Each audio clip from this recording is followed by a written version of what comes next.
Hi guys, welcome back to my second part of the first episode of my conversation with Drishti, who's pursuing her Masters in Applied Psychology from TISS. In the last episode, we spoke about my experience and understood basic concepts and terminologies related to mental health. Today, we'll deep dive further into this space and understand alternative sources of therapy as a space, and how it's okay if you don't want to talk about your problems. There are other ways to approach mental health solutions. So we hope you enjoy this conversation.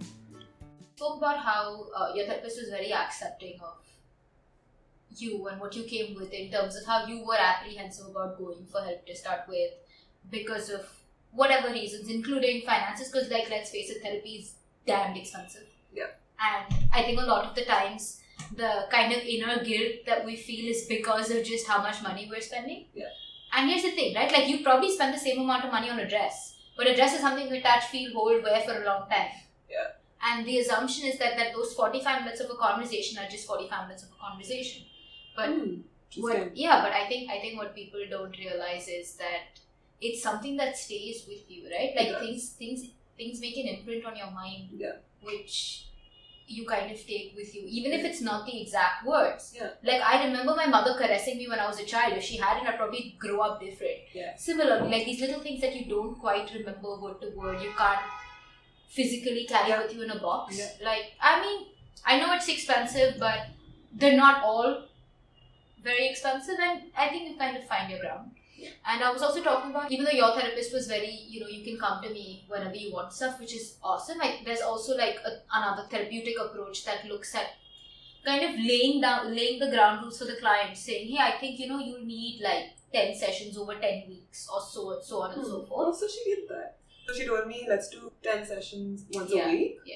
And then she said, we'll take it from there. We'll see how much it is. So now she's reduced the frequency, because she also said something very interesting, because I asked her, I said, what if I become too dependent on you? Absolutely, that's clear. In the middle, I didn't want to go for therapy because I was like, every time I have a problem, I have this urge to talk to my therapist, but I can't do that. Yeah.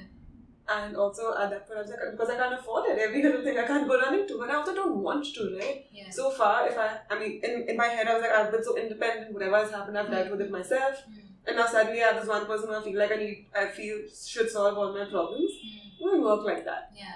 So, but then what she said, and she said that, she's like, I will never let that happen. The minute I think you're getting unhealthily dependent on me, she's like, you need to be able to trust me enough and not fear that she's like, so it has to be balanced. Yeah. Which I think is important. Yeah. So then she said, okay, after the point, she's like, I think you're fine. You don't have to come every week. Absolutely. Let's do 5 sessions over so many months. Yeah. Let's do once in 2 weeks, once in 3 weeks. That's great. So, it's like you come to me with an entangled set of earphones, and my job is to provide not to untangle them for you, but to make sure that I provide a space enough and kind of give you a direction in which I think you can start to untangle them, but also gauge how long I think you will take to untangle them, because at the end of the day, you've come here with wanting to untangle those.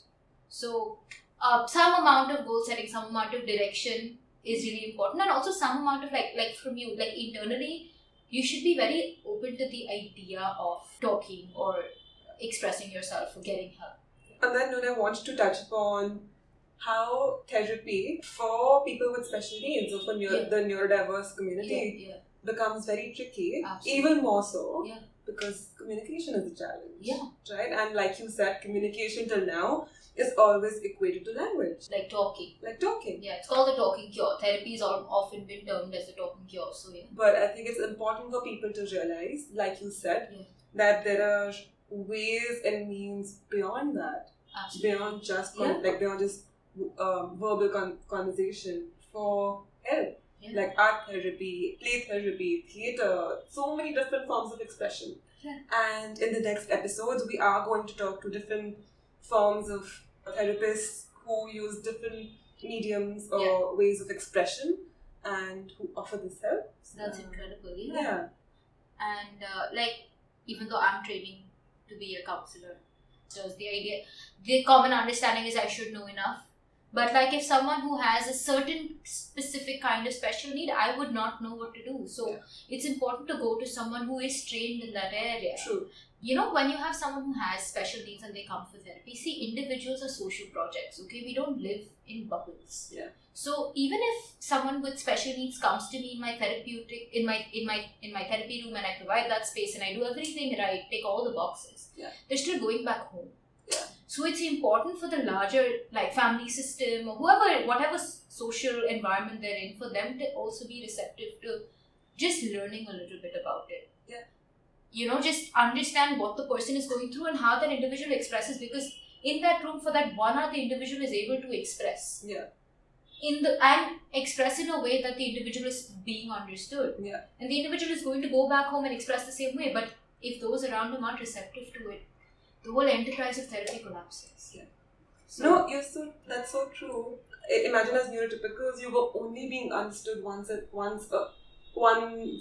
week. For like 45 minutes. Yeah. And you have to pay for it. And you have to pay for it. Yeah. And every time else, you're struggling constantly to put across a point to communicate really simple things. Yeah. It's so hard, it's so tough. Absolutely. And that's why I think building awareness is so important. Absolutely.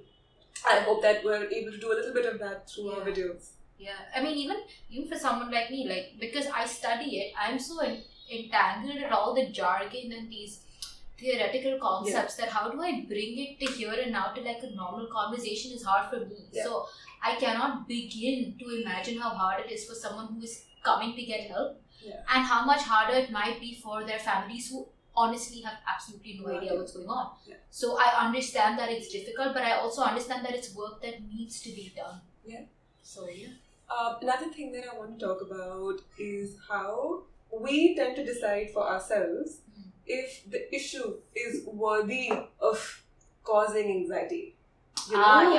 So my, so to say, trigger is first I evaluate the trigger itself. I was like, wait, like somebody asked me, I've been through a breakup, or I've never been in a relationship. Is this a good enough reason to go to a therapist? It's causing me anxiety. Is that a reason that should cause me anxiety? And well, I'm not an expert to touch upon that, but I was so surprised to learn that, oh my God, that's so true. What if my problem at that time wasn't large enough for me to go get help? I mean, I think when you think that you might need help, you probably do. Yeah. And in fact, I was stressing upon this because for my brother, and I'm going to use this example because I've seen it firsthand. Absolutely. When he goes to a restaurant, or when he goes to any new public place for that matter, there is so much stimulus around him, right? There are so many visual things that are new for him, he's excited by. And anything new, anything that's changing causes some degree of anxiety, right? Yeah, absolutely, yeah. And I feel like that new environment, while he's so excited to be there because he loves going out, also causes an equal anxiety. Yeah. So I have literally seen him break down in the middle of a movie theater, in a mall, in a restaurant, because it's too much for him. Yeah. And because at that time, for you and me there is nothing to be anxious about going to a restaurant, going to a movie, right? Yeah. It's so normal. Why is that? So what I'm trying to say is, when he does that, it just gets labeled as bad behavior. Because nobody is willing to look at the background of it to understand how he's feeling in that moment. It's just that behavior. It's a meltdown. And then, for that reason, my parents get backlash. Or not just my parents. And by backlash, I mean judgment. Forget your parents. Can you imagine what happens to your brother? Because look, he's still an individual. He understands in whatever way that something's going wrong. Yeah. And he's trying to continually express himself, but no one seems to be receptive of it. Yeah. Everyone's trying to control his anger, his anxiety, and then we don't even realize it's anxiety. We just take it at face value as bad behavior. Absolutely. And we're trying to tame him down. We're like, no, don't do that, And who's to decide what, this whole category of this is good behavior and this is bad behavior, who's to decide, right? Yeah. Good behavior comes from being able to use all of your senses in the way that they are meant to be used, and to use certain words in a certain context with a certain tone of voice, while it's looking a certain way, and just it's too much. It's very, very unfair, because it does end up marginalizing large community of people. And with some people, they're doubly marginalized. Like, hypothetically, if your brother was a woman of marriageable age in India, can you imagine the kind of backlash that comes? Because she's going through a concern that other people aren't. And she's a woman in India, and she's a marriageable age. Like, it's crazy. No, why I brought this up is because to clarify that, like you said, if you think you need help, you probably need help. That no reason is big or small, you know? Yeah, absolutely. Is what I'm trying to understand. For my brother, going to a restaurant causes him anxiety. For me, it could be going to like a large group of like friends. Your mind is a pretty decent barometer, and what it tells you is probably fine. And you don't need a barometer for the barometer. You know what I mean? Just let it do its thing.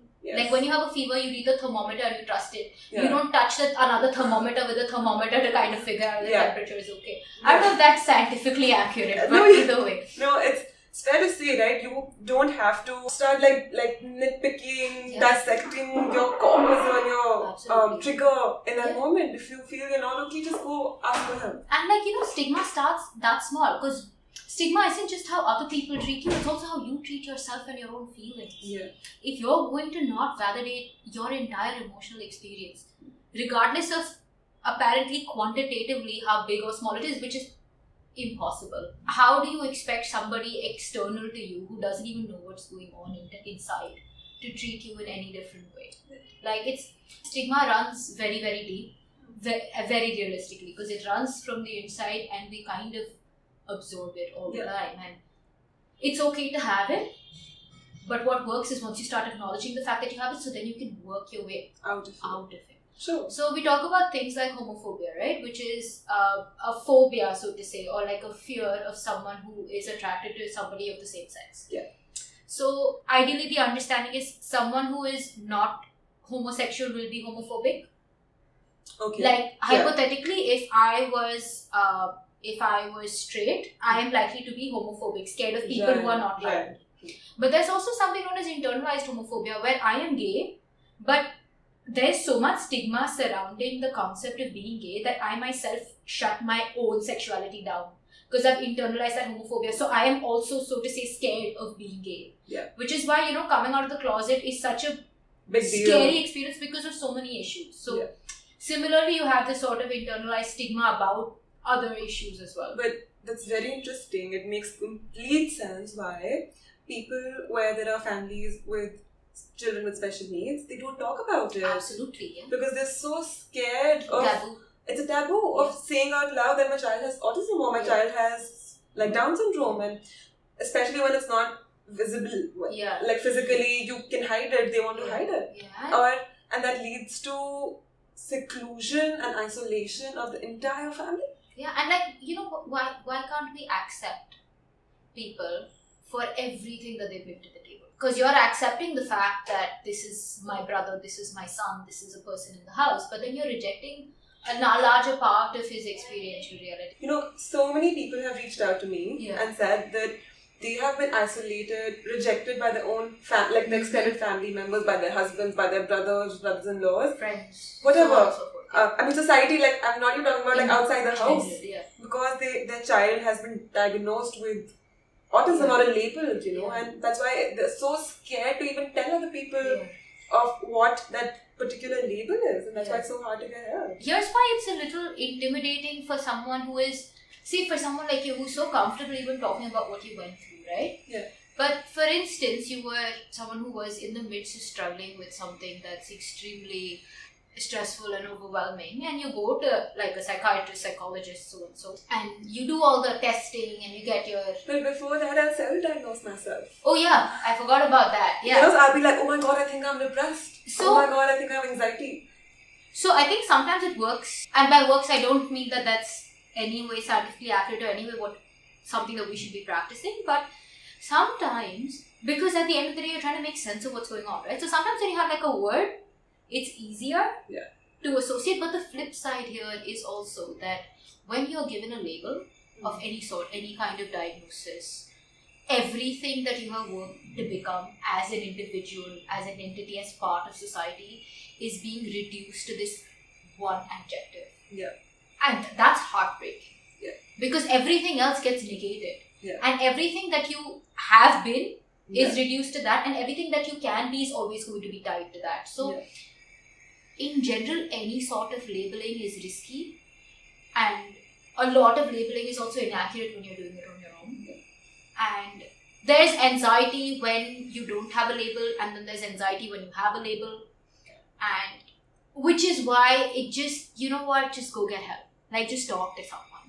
But yeah, talk to your friend for sure, but there's a reason that people are trained to be mental health professionals. Yeah. So there's this particular science, a particular skill set that's going into generating these professionals. Please just use that. And I remember when we were talking about this, you gave me a beautiful example when you said that for a lot of times, help does not. Sometimes it's not as easy as, you know, getting an injection and solving that thing. It's a regular help. It's a process. It's a process. Therapy is always a process. Therapy is not about I want to not have anxiety ever.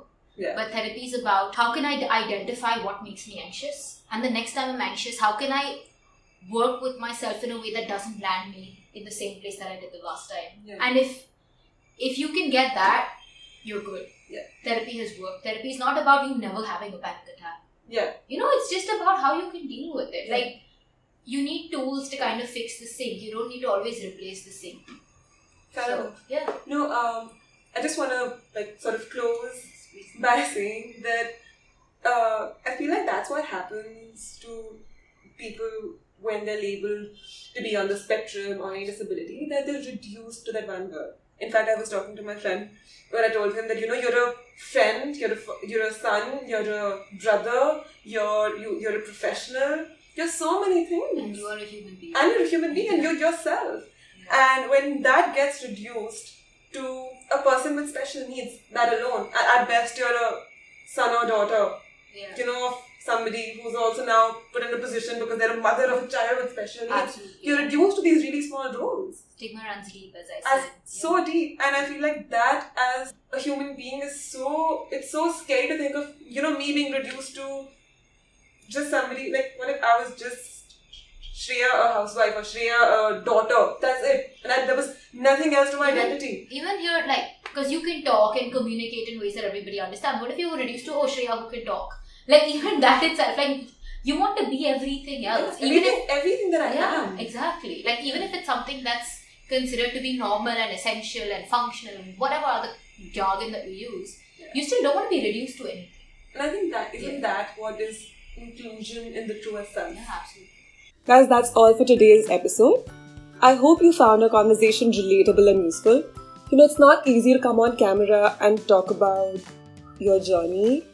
There's anyway so much confusion and guilt and shame, and, you know, there are so many negative emotions attached to this. But, you know, I thought it was extremely important because even if it helps a few people out there to relate to my experience and go out there and get help, I think it's totally worth it. In the coming episodes of Mental Health and Inclusion, we'll be talking to professionals and people who are neurodiverse who will also help us understand a much larger perspective into this very confusing space of mental health. Stay tuned and please like, share and subscribe.